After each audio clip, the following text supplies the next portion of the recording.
So we do have Wanjiru Njoya here on Fire Breathing Rob. Very excited to have her on. She's done a lot of big things in her life. We're going to be talking about DEI. We're going to be talking about the Trump administration. We're going to be also speaking about a couple of books that she's written in the past. I do hope people go and look into the books. It is Economic Freedom and Social Justice. That came out back in 2021, and then Redressing Historical Injustice. That was out in 2023. Definitely check out those books. And you can find her on X at Wanjiru Njoya on X. And I'm just going to spell that out just in case people are listening and not watching this. It's WANJIRUNJOYA. Wanjiru, thanks so much for staying with me. Like I said, we got the first name and the last name perfect the first time, and then I fumbled and stumbled on here. But thanks so much for sticking with me. Thanks so much for inviting me. I'm so pleased to be here to just talk about these topics. Well, I think it's important because we have seen President Trump take office, and even for before we even get into that, Wanjiru, I think it's, I should tell you this. Before 2020, I was very far to the left. I was a Bernie Sanders guy. And then I got injured by the jab back in 2021. It really changed my life, really helped me kind of see what the heck was going on, not in the country, but not to mention around the world. And where I was very brainwashed, I call it the liberal hysteria. A lot of people listening to our program know that story in and out. So I won't go too deep into that. But I think that's something that I should tell you because it's almost like, and we can kind of bring this to religion at some point, maybe get your opinion on this, because I'm sure you've met people, especially in the past 4.5, 5 years, that have kind of changed their thinking politically in general. For me, it's like the devil and the angel, and you've seen it in the cartoons, I'm sure, that they're like fighting against each other. So on one side, it's like the thoughts that I believed when I was very far to the left for so many years. And now it's these other thoughts that are more independent thinking, more conservative thinking that I'm feeling now, and they do fight each other. It's almost like a little cartoon, but let's start off with that. Have you met a lot of people, whether it's in this country, whether it's been around the world, that are kind of struggling with their identity after COVID? Absolutely. And I'm so glad that you shared that because that's been the experience of so many people. You told your listeners earlier that I'm on Twitter. And one of the things I asked on Twitter, I think it was a couple of years ago now, I asked people what radicalized you, because I did realize that a lot of people who were behind this movement for liberty and just for the right to make their own choices felt that they were being called radical, they were being called far right, and they were so surprised because many of them who are lifelong voters on the left, they were thinking, how on earth could anybody possibly be calling me on the right, let alone on the far right? So I asked people this, what radicalized you? And I had so many, hundreds of answers of people saying what had happened. Many of them, yes, it was the COVID. Hundreds of people saying that it was when they were locked up in their homes by politicians who would be, going to the hairdresser. And when anybody asks them, why are you going to the hairdresser? You said we all have to stay in our homes to stop the spread of the virus. They say casual things like, oh, well, I'm an important person. My hair needs to look so. Well, if that's the case, why are you locking people up in their homes? So it was things like that, things in the workplace, people who thought they were valued by their employer being told, get the shot or you're out.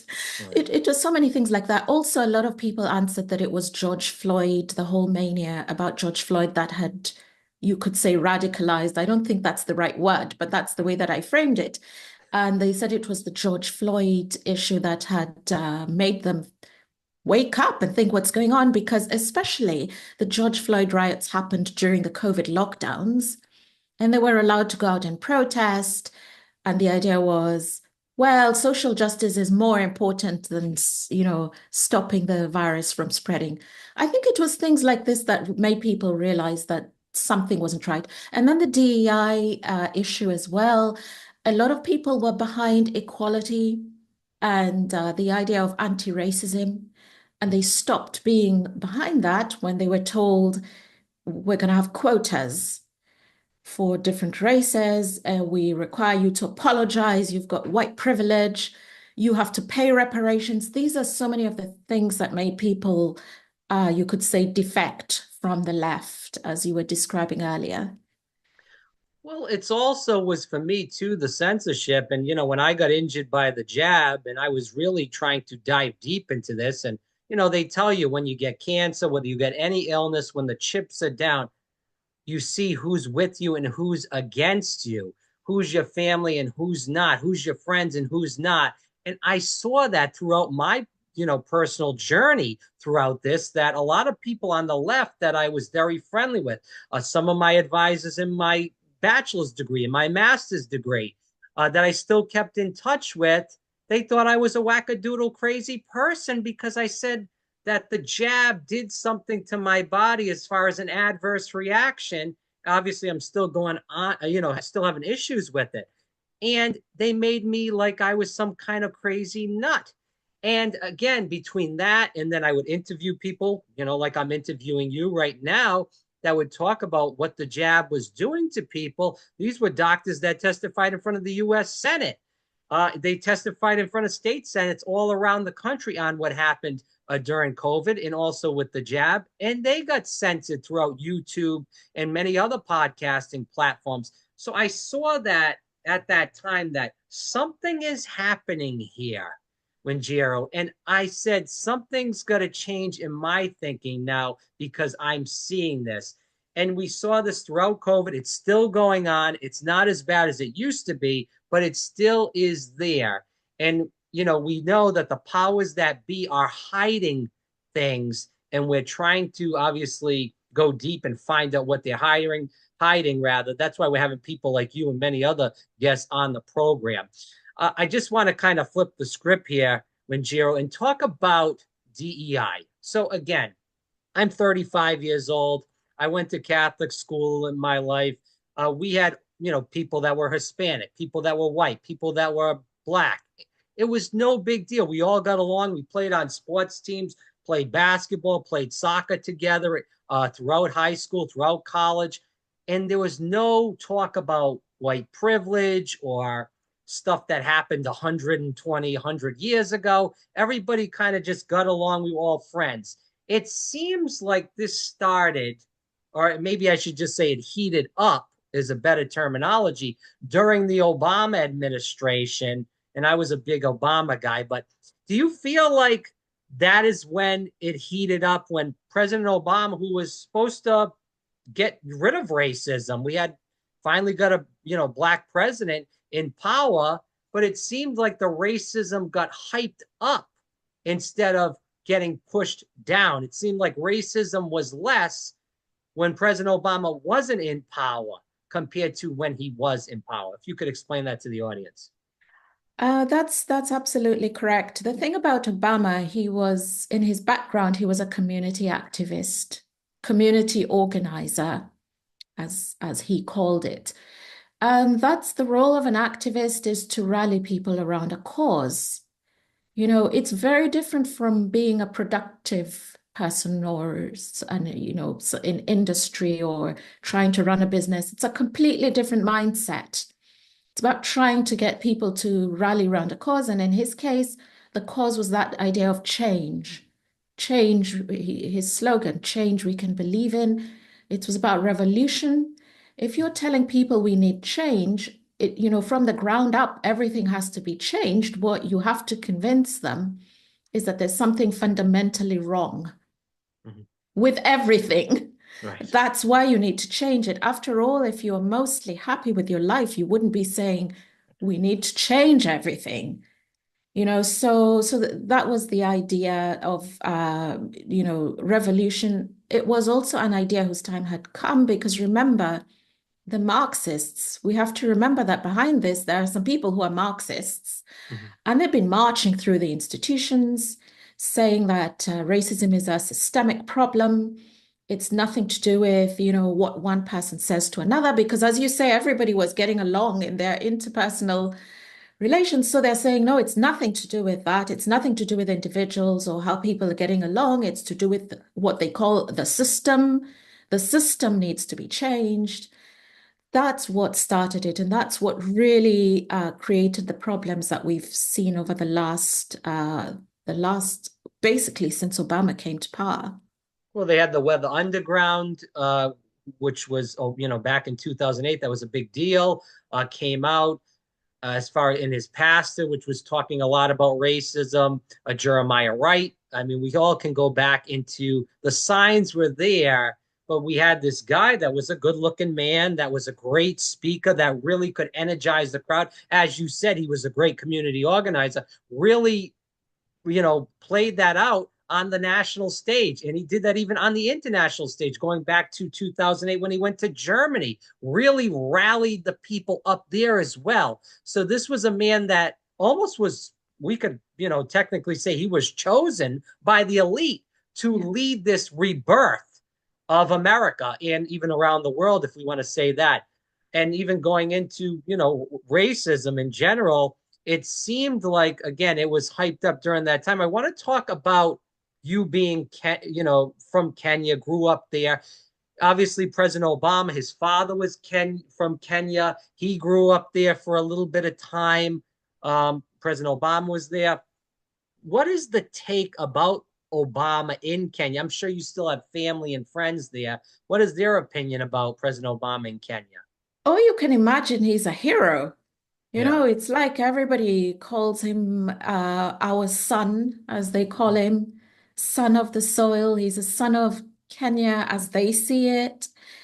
They absolutely think he's a hero. All the families were naming their children after him and thinking that, seeing it as that their time has come to really have an influence on the world stage.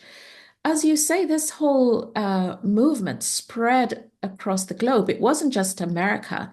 In fact, at the time, I remember people saying this is going to be America's next great export because it really went all around the globe. And Kenya, as you may know, was a British colony. So then they started saying it's time for Britain to pay reparations to Kenya. What about the British Empire and all the harm that they caused, and they need to pay for it? That spread to France because France also had many colonies in Africa. So they said France has to pay reparations to it. Absolutely spread around the globe. And I think we're still seeing it today. This Well, sense that the West has been historically unfair to every other part of the world and that they need to be paying for it because it always comes down to money and to people saying, we want reparations and you have to pay for that. So that's where the whole movement ended up, and it was really fueled and energized by the Obama years. right. And, even going back to reparations, that was really played up in the 2020 presidential election. And even as a Democrat at the time, during the Democrat primary between Bernie Sanders, Elizabeth Warren, Joe Biden, the rest of the gang over there running around hooting and hollering, there was a lot of talk about reparations. It's very much an identity politics party. We saw that back in 2020, going back to the debates, talk about reparations, talk about making sure that we have a black woman on the Supreme Court, with Joe Biden saying that, talking about we need a black woman as a vice president. Again, it's about merit. Who can do the best job? It's not white man, white woman, black man, black woman, Hispanic man, Hispanic woman, Asian. The list goes on and on. No one really gives a damn. I think people in America and even people around the world, Wanjiru, worry about, what are you going to do for me? How are you going to help my life? What are you going to do to make my country better? Not, are you black? Are you white? Are you Hispanic? No one really gives a damn. Do you agree with that?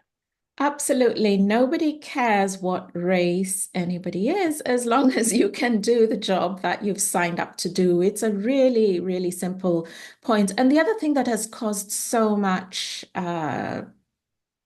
basically trouble in workplaces is people comparing what different work people are doing based on their race and what I've been asked to do this task. Why have I been asked? Look, the white guy hasn't been asked to do this.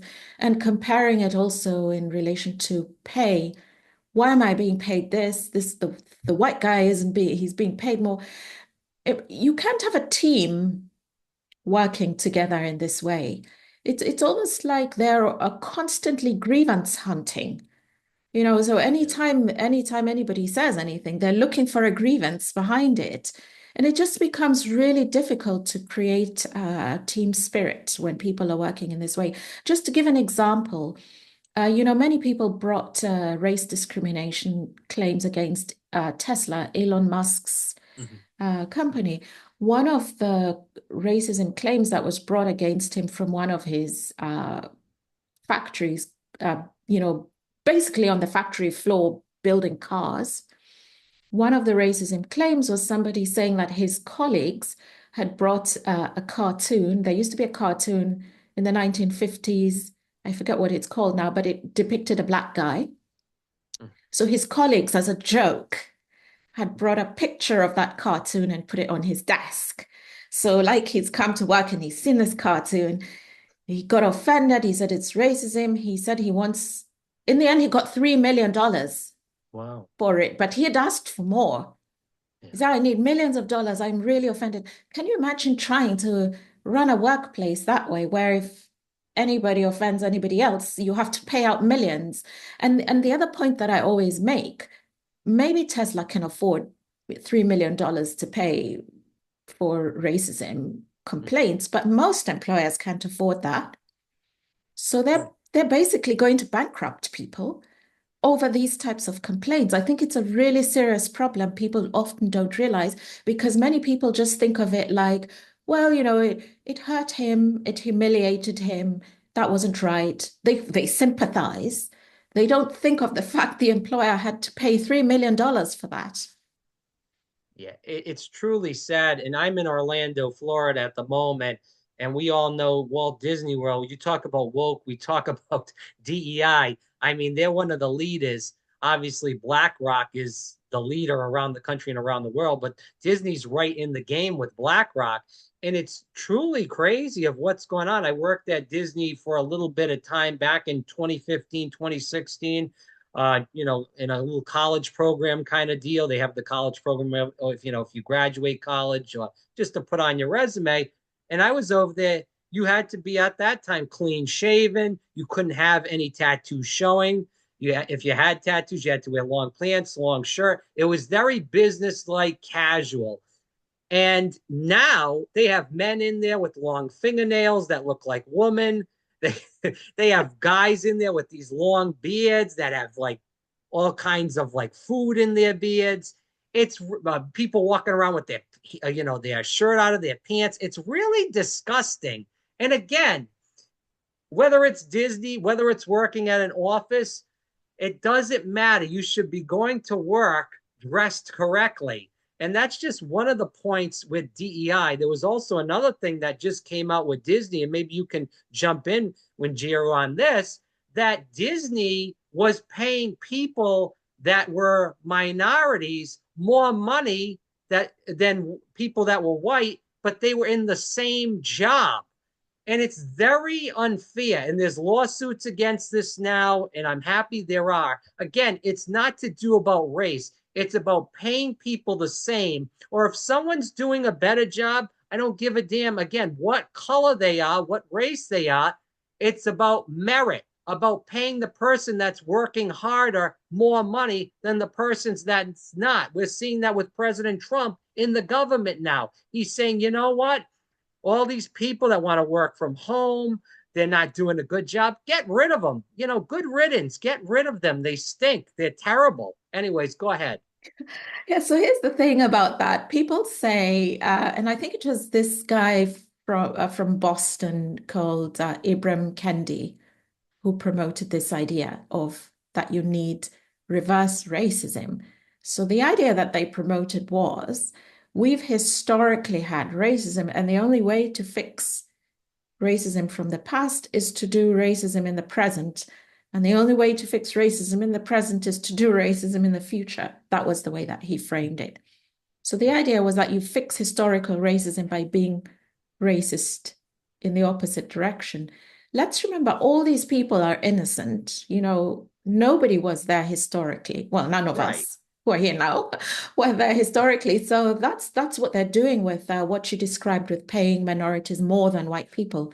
That's why they're doing it. They say that that's the reverse racism and that you're going to fix, you're going to Yeah, fix. well, Wanjiru, sorry to interject on you, but there's whole big business models based on this. There's men and women that are teaching these anti-racism classes. There's men and women that are making millions of dollars off teaching silly classes in colleges, but also for companies. It's really crazy that, and who are these men and women that are teaching these classes? They're probably the biggest racists out of all of us.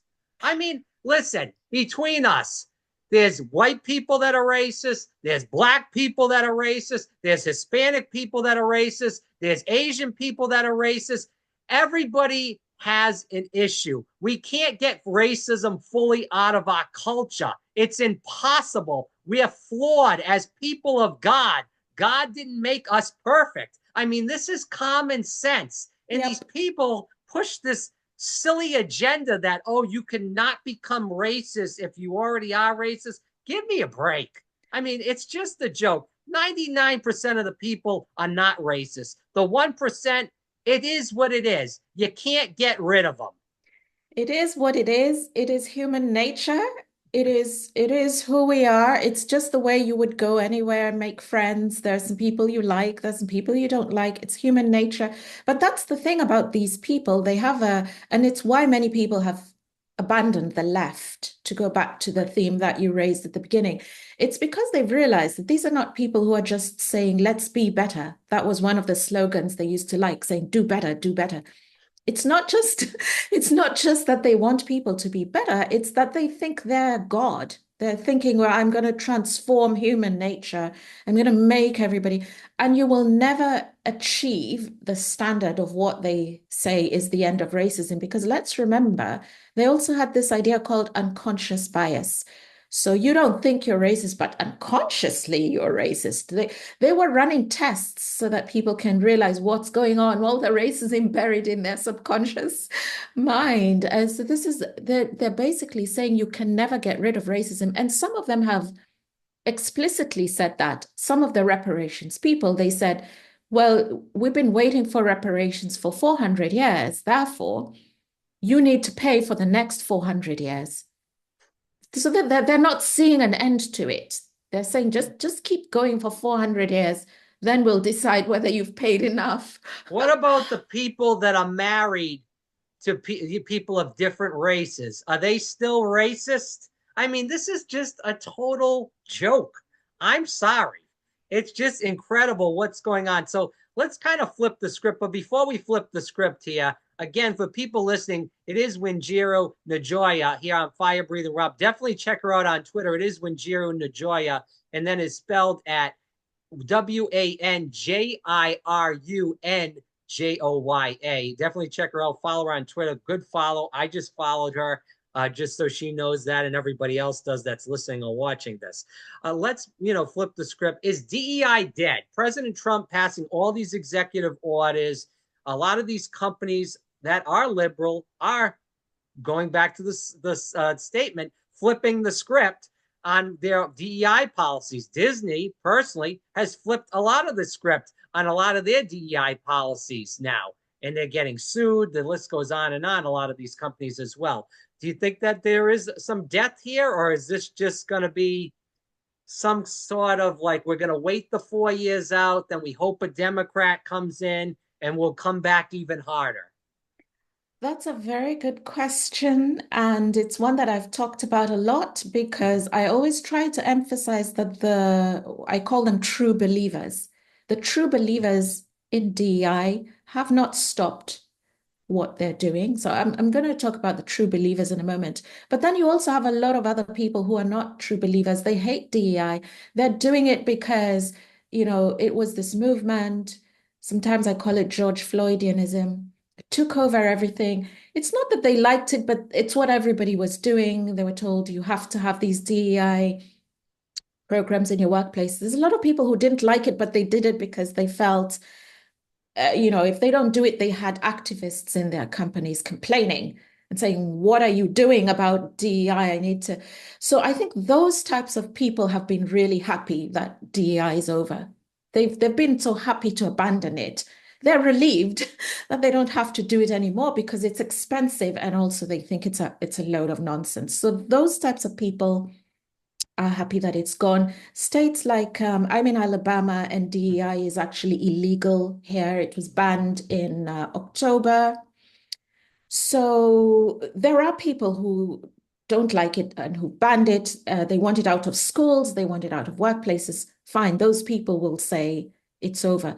But let me go back to the true believers, because these guys, the ones who started the DEI in the first place, in 2021, somebody was just sending me evidence of this yesterday, that even by 2021, they had started to realize there was a pushback against DEI. When the whole George Floyd thing, when it came out that he hadn't been killed by police and that he had a drug overdose, people started challenging the whole narrative. These activists realized their days were numbered, and they had already started saying, we need to change the terminology because DEI is becoming a toxic label. If you call it DEI, people are starting to realize that this is rubbish. CRT was the other one that people started pushing back against it. So they said, we have to stop using these labels, DEI, CRT, because, they're onto us now. Let's come up with new ways of describing this. So already they had started calling it, belonging, welcome and belonging, opportunity for everyone. They call it anything, but it's the same thing. And these guys, no, they haven't quit. They're still doing the same thing. People were posting funny pictures on Twitter of some of these offices that used to say DEI officer. They just took down the label. Now it's the same person in the office, but it says welcome and belonging officer. I mean, they're just making people in this country weak by saying these silly words. And that's why I think people are sick of it. That's why people elected President Trump. They want somebody tough. They want somebody that wants to bring America back. They don't want somebody, inclusion, opportunity, belonging. We don't want this kind of society. China's not pushing opportunity, belonging. They're pushing, they want to run the damn world and get the heck out of the way if you're in the way. And we are pushing all this trans agenda. I mean, it's just really a joke. Let's dabble into that because I do have a couple of audience questions. I do want to get into the book, and I know we're running out of time. Quickly on the trans agenda. Again, I went to school back in high school, back in college. We had people that were gay. It's fine. That's their prerogative. They were of age.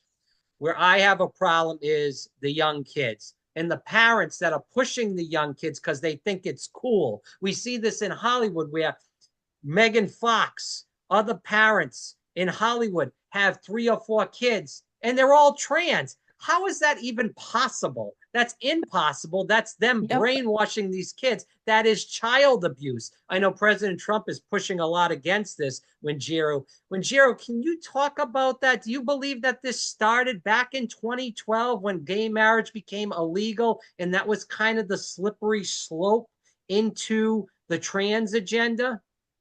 Slippery slope is a very good phrase to use for what has been going on with this since the beginning. I've written a lot about this. I think it started in 1964. Okay. The minute you say we're going to have special rights that are going to protect these special groups of people that we identified, the minute you say that, there is no end to it. It's going to be one group after another. And for me, I am against all of these groups from the very beginning. Even if you go back to saying women, if you go back to saying Black people, I'm against all of it for exactly the reason that you've described, the slippery slope. You're always going to have these new groups and they get more and more insane as the years go by. But that's what they're going to do because they say, oh, look, it's a path to power. That's what it's all about. So now we had the trans thing and people saying, you have to bow down to me because I'm trans. And another thing that I warn people, that's not going to be the end. There'll be more even more insane groups doing the same thing. Now we're seeing the people who are trying to say pedophilia isn't Yeah. wrong. It's just, I think they're calling it minor attracted people. Right. Why are you discriminating against them? You have the people that identify that they're not human beings. They say they're dogs and cats, and they want to go around. They call them, I think they Oh call them man. furries. They want to go around wearing like a dog chain or something like this. You're gonna keep having more and more Well, crazy people basically saying we want our protection. And the solution that I always say to all this, the minute you say, let's give people special protection, yeah. you are going to have this problem. To me, the only solution to this is to say everybody has the same rights. Mm. Nobody has special rights that other people don't have. Because if you give people special rights, then, well, yeah, they're going to come up with justifications for why they feel, that I identify as a unicorn. I want rights for unicorns. And I do get what you're saying when people call like black people, white people, Hispanic people, furries, trans people. It's segregating a group of people. So I see where you're coming from with that. I agree with that. Once you start segregating people, it's people are people. That's it. It doesn't Yep. matter black, white. It's just different colors, different, melanin in your body, or different thoughts of what you believe you're in. So I agree with you there. Just to put the exclamation point on the trans agenda, I believe that, again, this is a mental health issue. The furries, the trans agenda, the pedophilia, this is a mental health issue. This is also, whether it's child abuse, whether it's abuse at school, it's all playing into these thoughts from kids with their minds are not developed. I'm sure I said some really weird things when I was 6 to 10 to 12 years old that I don't even think now. I thought I was going to be the next star in the NBA. I'm 5'6". I can't jump through the roof like that. I'm not going to be that. But I was saying that when I was 6, 7, 8 years old. Things change. You grow up, you learn things. But the push, again, with the mental health issue, with medicating all these kids, saying every kid has ADHD, every kid has autism, every kid has this illness or that illness, and there's a pill for that, there's a vaccine for that, is the problem. And that's why a lot of our kids are all screwed up because they're pumping them with pills and they're saying you can be whatever you want to be, man, woman, dog, cat, whatever it may be. And that's the problem. Do you agree?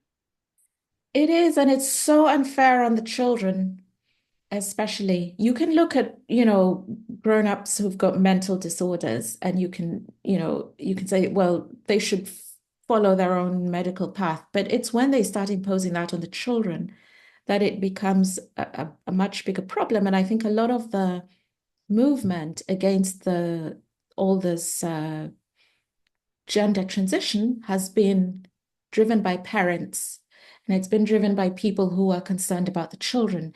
And just think about when these children grow up and irreversible changes have been Right. made. And one of the points that they were making, because they've had lawsuits about this in the UK as well, Hmm. one of the points that so they're now 18, 19 years old. One of the points they were making is that nobody told them that it was irreversible. They've been told to go and have surgeries, and they've been told if you want to be a boy later, we can just, we cut off your penis. But Oh, if you want to be a boy again later, we'll just make one. We'll make you another one. And nobody told them it isn't going to work. That's what they're saying. They're saying nobody told me this. They were just made to think that it's all very easy. And again, it goes back to what I was saying about people who think they're playing God. They're yeah. saying to people, we can do anything and we can just reverse it. They can't reverse it. Right. They can't bring people back to life, and they can't reverse these changes that they're making to the children. I do hope people, again, follow Wanjiru at Wanjiru Njoya on Twitter. I do hope people get the books, Economic Freedom and Social Justice, and also Redressing Historical Injustice. As we continue on into those books, I want to hit an audience question before. I was talking to somebody from Zimbabwe yesterday. We were talking about, the growth and rise of Africa. I've read a couple of articles about this, that in 2060, the whole continent of Africa is going to have a population of over 2 billion, almost three. I think it was 2.5, 2.6 billion. We see China's coming in. They've been meddling with a lot of different countries in Africa due to building roads and also, paying them. They're paying, the countries are paying China to do all these things, and then China's got them in debt after that. So let's talk about 2050, 2060 Africa, because obviously you were there, you went to college there. I want to ask about that because it's very important to not only to the world, but also to the United States, that China's in there. They're meddling. They're building all these roads and bridges and houses for countries all over Africa, which they're going to be in debt to. It's almost like China's the new World Bank. We could go back and forth on that for hours in general. But are you worried that the United States is not really that involved in Africa? And China is, getting all these rare earth minerals. They're building all the roads and bridges, and these countries again are going to be in debt to China due to this. And obviously, it's the biggest continent in the world. China is the new colonial power. They have taken over Africa and the Caribbean, all the countries that got rid of the old British and French uh, rule, and now in hock to China. That is the reality of it. In Southern Africa at the moment, where you still have a considerable white minority, they're trying to push them out, right? And it's the Black people who are pushing them out. But I've heard people saying that the reason that's being allowed is because China wants to take over those farms. The reason why China wants to take over those farms is not because they want to farm. They're worried about what's underneath the ground, which is the minerals that you described earlier. As to what's going to happen, let's see what's happening with the narrative around this, where basically all these countries are saying it's Britain and France who are the bad people because they were the colonizers and, they're racists and we want nothing to do with them. And they say we like China because Chinese are not racists, or so they say. Doesn't matter how badly the Chinese treat them. It's like, oh, we don't mind because they're not racist, because they're not white. The only people who are taking this seriously are the Russians, who are also in Africa, because they can see what's happening. And they're trying to get in there and get a piece of the action. And they're trying to say to the Africans, well, we have money too. We can look after you. And the Africans are clueless. Yeah. Frankly, they'll go wherever the money is. So that's what's happening there. As for the population, you asked earlier also about the population growth. That population growth is being artificially fueled because every year millions of Africans are starving. They're fed by the West. That's what spiked the population growth. So I don't know. Is China going to be feeding them? I don't know I don't follow China. I don't know what their plans are in relation to that. I just know that the U.S. is not really that much involved. I mean, probably with the feeding, as you stated, but as far as getting in there, making sure China's in check, all I heard was, as you stated, Russia, and that's it. And but China's been in there, and they got they're so deep, and their tentacles are in every place over there. I have heard, though, to push back that there are a couple of countries, and I forget the name, but one of them, they built the embassy and they were bugging it. And you may know more about this than me. I'm not sure, but China got in trouble with that country with that because they were bugging the embassy, trying to get intelligence information.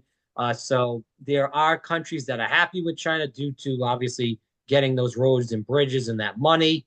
But there are some countries that are pushing back. Very few, but there are a few. So I do think it's a problem. And again, the U.S. is going to be, if they don't hurry up, they're going to be left holding the bag. And again, in 2050, 2060, it's going to be the youngest population in the world is in Africa as far as countries. So again, we're one of the oldest. All these European countries have very old populations. Again, Africa's on the rise. If the U.S. was smart, they would get in there and try to figure out what the heck is going on before China again and Russia really take control as they already are. So it's truly sad. Let's end with the books, okay? I do want you to give the audience a little bit of a synopsis of both, and maybe we can have you on again to go more in depth. I know the show is coming to a close, but if you could speak about economic freedom and social justice, and again, the second book, Redressing Historical Injustice. Right. Yeah, thank you. And thanks so much for giving a shout out to my books. What I would advise people who want to look into this, because those are very academic books, and I wrote them for an academic purpose, because as you may have noticed in all our universities, they've completely been taken over by the woke people. So the purpose of those books was to just say, look, there's a debate to be had here. And that's why I frame the books as being about classical liberalism and trying to show the kind of tradition in the legal system. So that's what the books are doing. But I would advise people who are really interested in and going in more depth in the topics that we've been discussing to go and look at my articles on the Mises website. It's mises.org. And if you go on there, you can find all my articles. I've published lots and lots of articles on the topics that we've been discussing, and I go into more depth on some of these issues. And I think that's probably the best place for people to go and catch up, because the other advantage of the articles is that each addresses a specific topic. So I've got articles addressing what is economic freedom, which is basically freedom of contract and freedom of association. Then I've got articles addressing what is social justice, where I'm saying that the classical idea of justice just means giving everybody what they deserve. It doesn't mean special favors for special people. And then I've got articles on reparations, which again, I've split into different types of topics. So I address the idea that people are saying we want money for historical grievances. And I've also addressed in a separate article, people saying we want money because we've been discriminated against. So going on the Mises website, I think, is the best place to catch up with what I've been writing about all these different topics. And I've got links as well in my articles. This is the other thing I think people will like. I've had feedback from people saying, oh, I love the links because I have links to further reading. You know, if anybody's trying to do a deep dive, they can follow the links and go and just look up more of published articles on the internet about this. So that's where I would advise people to go. Mises.org/Njoya, Njoya. Mises.org/NJOYA. And again, it is MISES.org. And then it's /NJOYA. I do hope people go to that. I do hope people follow Wanjiru at her Twitter, X, Twitter, whatever we want to call it. It is Wanjiru Njoya on Twitter, X, whatever we want to call it. We do hope to have her on again. A lot of great information today, Wanjiru. I do hope you come back on and we can talk about many different things. You're just a great source of valuable information. And we could have went any different way, shape, or form, which we did in the interview. And I apologize for jumping sometimes, but you would bring up such a great point, and I would definitely have to capitalize on that because there's so many good points you brought up throughout our conversation. But again, Wanjiru Njoya, thanks so much for your time today. Thanks so much, Fabrice and Rob. Thanks so much. I enjoyed being on your show.